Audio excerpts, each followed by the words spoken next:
أبي هريرة رضي الله عنه قال قال رسول الله صلى الله عليه وسلم آية المنافق ثلاث إذا حدث كذب وإذا وعد أخلف وإذا اؤتمن خان. فالعلامة الأولى من علامات المنافق إذا حدث كذب، أي إذا حدث الناس بحديث كذب عليهم فيه وأخبرهم بخلاف ما هو عليه. Abu Huraira radiyallahu anhu rapporte que le prophète sallallahu alayhi wa sallam a dit: les signes de l'hypocrite sont au nombre de 3. Il ment, il ne tient pas ses promesses et il trompe la confiance des gens. Il ne préserve pas le dépôt qui lui a été confié. Le premier signe de l'hypocrite, c'est le mensonge. C'est le fait que lorsqu'il parle, lorsqu'il s'adresse aux gens, eh bien, sa parole, elle est remplie de mensonges. Lorsqu'il parle aux gens, il raconte des mensonges. Il présente les choses telles qu'elles ne sont pas en réalité. وَالْكَذِبْ رَذِيلَةٌ مَحْضَةٌ تُخْبِرُ عن تغلغل الفساد في قلب الكذاب ذلك أن الكذاب يصور الموجود معدوما والمعدوم موجودا ويصور الحق باطلا والباطل حقا والخير شرا والشر خيرا. Le mensonge n'est rien d'autre qu'un acte méprisable, rabaissant, avilissant. Il n'est que le reflet de la bassesse du menteur.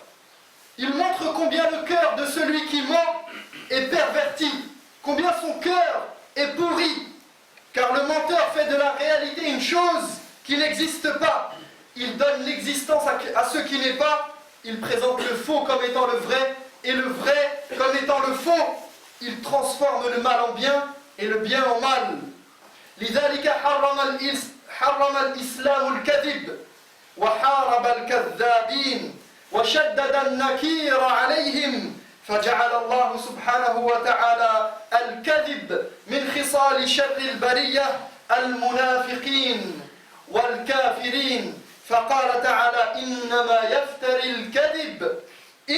يفتري الكذب الذين لا يؤمنون بآيات الله وأولئك هم الكاذبون. وقال عن المنافقين في قلوبهم مرض فزادهم الله مرضا ولهم عذاب أليم بما كانوا يكذبون.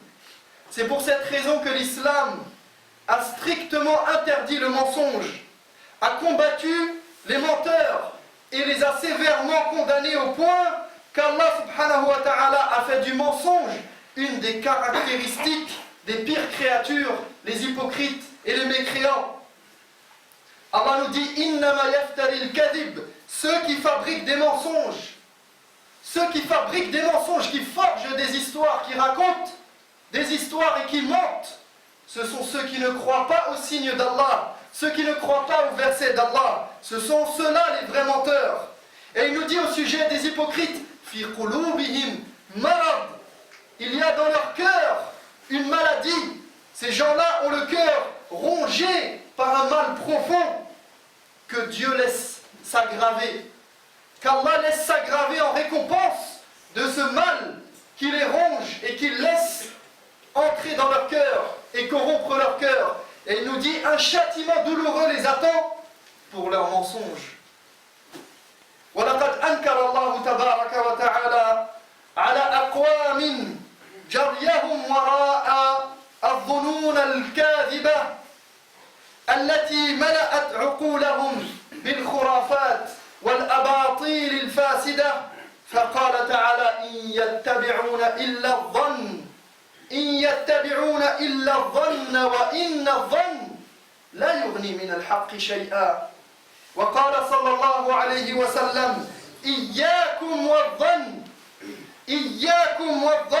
فإن الظن أكذب الحديث.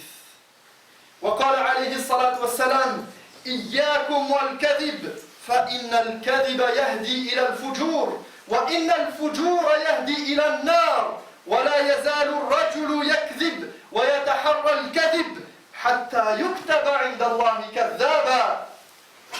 Allah subhanahu wa ta'ala a reproché à certaines personnes leur tendance à courir derrière les suppositions mensongères qui remplissent leurs pensées de toutes sortes de légendes, de mythes et d'histoires mensongères. Allah nous dit iyattabi'una illa dhann. Ils ne font là que suivre des suppositions. Or, les suppositions ne peuvent jamais tenir lieu de vérité. Une simple supposition ne peut pas faire office de la vérité. Et le prophète alayhi salatu wassalam nous mettait en garde et disait prenez garde aux suppositions, car les suppositions sont les paroles les plus mensongères. Et il dit également alayhi salatu wassalam attention aux mensonges. Faites attention aux mensonges, car le mensonge mène à la perversité, et la perversité mène où? À l'enfer. Donc faites attention aux mensonges, car le mensonge va vous mener à la perversité, et la perversité va vous mener à l'enfer. Et il nous dit, l'homme ne cesse de mentir, et s'applique à mentir, à enjoliver ses propos. Il ne cesse de mentir jusqu'à ce qu'il soit inscrit auprès d'Allah tabaraka wa ta'ala comme un menteur, comme un véritable menteur, comme un kadhab. Wal'iyadhu billah. Fal-kadhibu haram.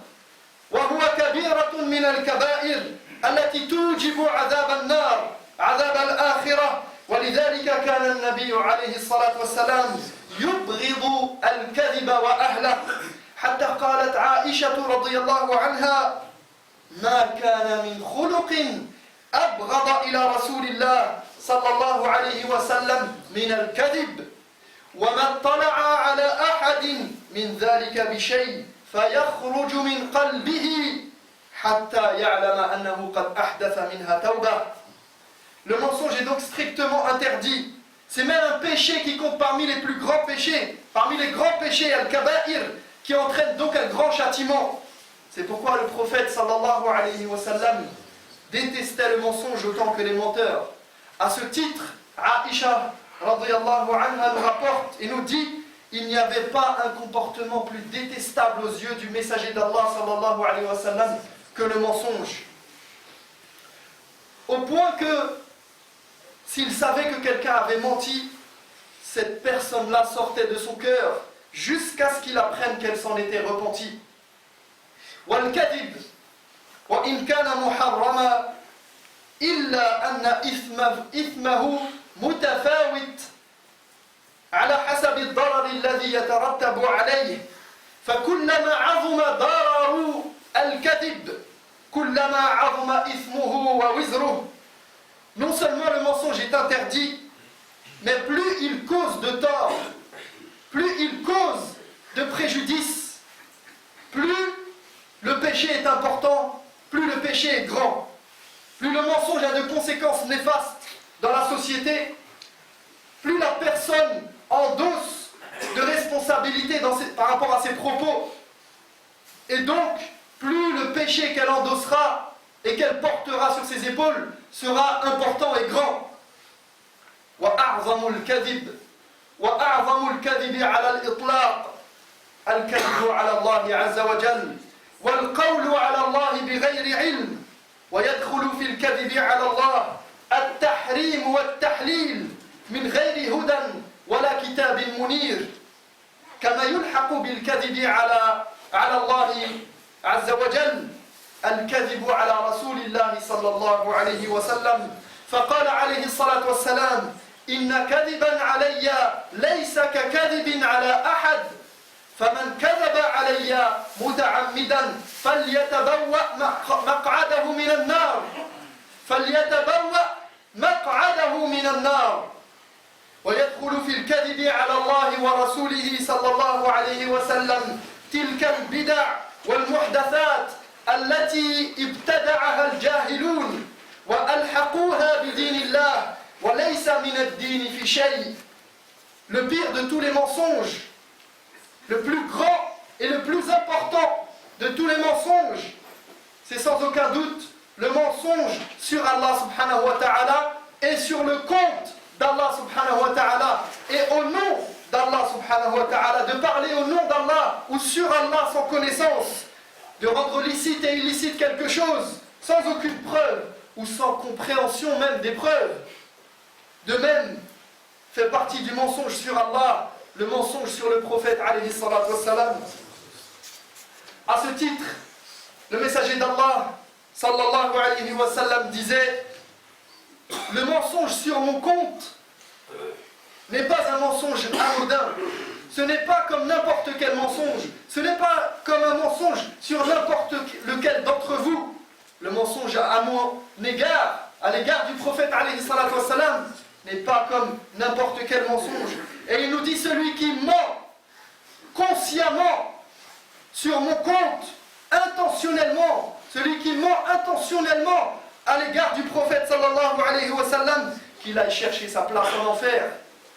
Et le mensonge sur Allah subhanahu wa ta'ala englobe également toutes ces innovations inventées, tous ces rajouts qui sont faits à la religion d'Allah, alors qu'elles n'ont rien à voir avec la religion et la voie pure du messager sallallahu alayhi wa sallam. Ces pensées innovées, ces discours, ces visions sectaires de la religion que l'on trouve aujourd'hui répandues, et notamment par le biais d'Internet et par le biais de nos jeunes. Malheureusement, beaucoup d'entre eux qui n'ont sous la main que ce qu'ils peuvent trouver et qu'ils prennent tout ce qu'ils trouvent pour s'informer de la religion, et ceci peut être louable dans le sens où ils cherchent à s'informer, et c'est une bonne chose. Mais le problème, c'est que malheureusement aujourd'hui, beaucoup d'entre nos jeunes ont rapporté des innovations sans le savoir. Des innovations non pas forcément dans les pratiques que l'on retrouvait beaucoup chez les anciens, mais plutôt dans la pensée, dans la croyance, dans la voie. Et ils ramènent des choses au point de sectariser la religion et d'en faire quelque chose comme s'ils détenaient les clés de la religion. Et malheureusement, on pâtit beaucoup de ces pensées qui sont propagées. Le frère, il va regarder une vidéo de 3 minutes sur YouTube et ça y est, il a tranché la question. Alors que c'est une question, si on l'avait posée à Abu Bakr ou à Omar, ils auraient réuni Ahl Badr, les gens de Badr, pour statuer sur cette question. Alors que c'est une question, peut-être, il y a 2, 3, 4, 10 livres qui traitent de cette question en profondeur dans le fiqh ou dans les usul, dans les fondements. Mais lui, il a vu une vidéo de 3 minutes, khalas. Il est arrivé à la conclusion, il s'est fait son opinion et ses yeux sont fermés, ses oreilles, il n'entend plus rien, il a trouvé la voie. Le dîn, ce n'est pas quelque chose où on prend par-ci, par-là, à droite, à gauche. J'ai lu 2, 3 livres, 10 livres, 20 livres. Ça ne suffit pas, ya akhi. C'est un commencement, masha'Allah, c'est une bonne chose. Mais il faut revenir aux gens de science. Il faut revenir aux fondements et aux principes établis par nos pieux prédécesseurs, par as-sahaba wa tabi'in. Il autorise ce qui est interdit, ou bien il va interdire dans la même lignée, dans la foulée. Et bien sûr, ceci explique cela. Vu qu'il n'a pas assez de connaissances et qu'il s'arroge le droit de parler au nom de la religion et au nom d'Allah, eh bien, il va commencer à interdire des choses qui sont autorisées, ou bien autoriser des choses qui sont interdites.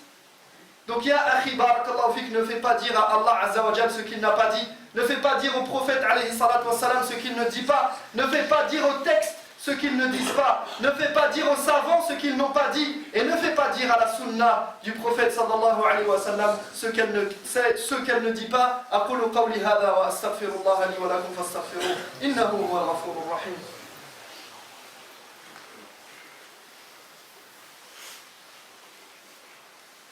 الحمد لله حمدا كثيرا كما أمر أشكره وهو الذي وعد المزيد لمن شكر عباد الله اتقوا الله فيما أمر وانتهوا عما نهى عنه وزجر وأخرجوا حب الدنيا من قلوبكم فإنه إذا استولى أثر وأشهد أن لا إله إلا الله وحده لا شريك له وأشهد أن محمدا عبده ورسوله أيها الإخوة ومن أعظم الكذب إثما الكذب الذي تضيع به الحقوق أن يحلف الإنسان بالله كاذبا ليبرئ نفسه من حقوق لزمته ففي الحديث عن أبي أمامة رضي الله عنه قال رسول الله صلى الله عليه وسلم من اقتطع حق امرئ مسلم بيمينه فقد أوجب الله له النار وحرم عليه الجنة فقال رجل وإن كان شيئا يسيرا يا رسول الله فقال وإن كان شيئا يسيرا. Parmi les mensonges les plus graves, le mensonge qui entraîne la perte des droits d'autrui. Quand l'homme jure au nom d'Allah, il jure par Allah, tout en sachant que ce qu'il dit est faux, juste pour se dégager des droits qui lui incombent, ou s'approprier le droit des autres. Abu Umama a rapporté ce hadith de la part du prophète sallallahu alayhi wa sallam, qui nous dit, celui qui s'empare du droit d'un musulman en faisant un serment, en jurant, il a juré sur quelque chose pour obtenir le droit d'un autre, Allah lui imposera l'enfer et lui interdira le paradis. Alors un homme a posé la question au prophète et il lui a dit, même s'il s'agit de quelque chose de dérisoire, ya Rasulallah, et le prophète de dire, même s'il s'agit de quelque chose d'insignifiant, de dérisoire, qui à tes yeux est sans importance, eh bien celui qui fait cela, il rentre dans ce jugement de la même manière. Et dans la version du hadith qui est rapporté par l'imam Muslim dans son Sahih, il dit même s'il s'agit d'un bâton de siwak. Donc une chose futile, dérisoire. ولقد حذر الإسلام الكذب حتى في حديث الصبيان والمزاح. نهى الإسلام عن كذب الرجل على ولده وكذب المرأة على ولدها. عن عبد الله بن عامر قالت أمي ها تعالى أعطيك ورسول الله صلى الله عليه وسلم قاعد في بيتنا فقال عليه الصلاة والسلام ما أردت أن تعطيه؟ قالت أردت أن أعطيه تمرا فقال صلى الله عليه وسلم أما إنك لو لم تعطه شيئا لكتبت عليك كذبا. وفي الحديث عن النبي صلى الله عليه وسلم أنه قال ويل للذي يحدث الناس ويل للذي يحدث فيكذب ليضحك به القوم ويل له. L'islam a interdit le mensonge, même lorsqu'il s'agit des enfants, même lorsqu'il s'agit des enfants et même lorsqu'il s'agit de la plaisanterie. L'islam interdit à l'homme ou à la femme de mentir à son enfant. Abdullah ibn Amir radiyallahu anhu raconte, il dit, un jour, ma mère m'a dit, viens là, que je te donne quelque chose. Viens ici. Elle l'a appelé pour lui donner quelque chose, comme le font n'importe quel parent pour appeler son enfant. Mais très souvent, vous savez bien que l'enfant, il est enclin à désobéir et à faire ce qu'il veut et à ne pas écouter les parents. Alors les parents ont l'habitude de faire quoi? Eh bien de dire, viens ici, je vais te donner quelque chose. Viens ici, tu auras cela. Donc ils lui font une promesse, simplement qui est une ruse pour attirer l'enfant, pour l'amener à faire ce qu'on voulait qu'il fasse. Alors, cette maman, elle a dit, donc il nous raconte, ce sahabi nous raconte, il dit, ma mère m'a dit, viens là que je te donne quelque chose. Et le prophète alayhi salatu wassalam était assis parmi nous, il était assis chez nous. Alors le prophète alayhi salatu wassalam, il a demandé à cette femme, et il lui a dit, qu'avais-tu l'intention de lui donner? Elle dit, je voulais lui donner une date. Alors le prophète alayhi salatu wassalam lui a dit, si tu ne lui avais pas donné quelque chose, cela aurait été inscrit comme un mensonge à ton encontre. Alors que ça paraît anodin, ça paraît quelque chose de simple, de futile, de bête.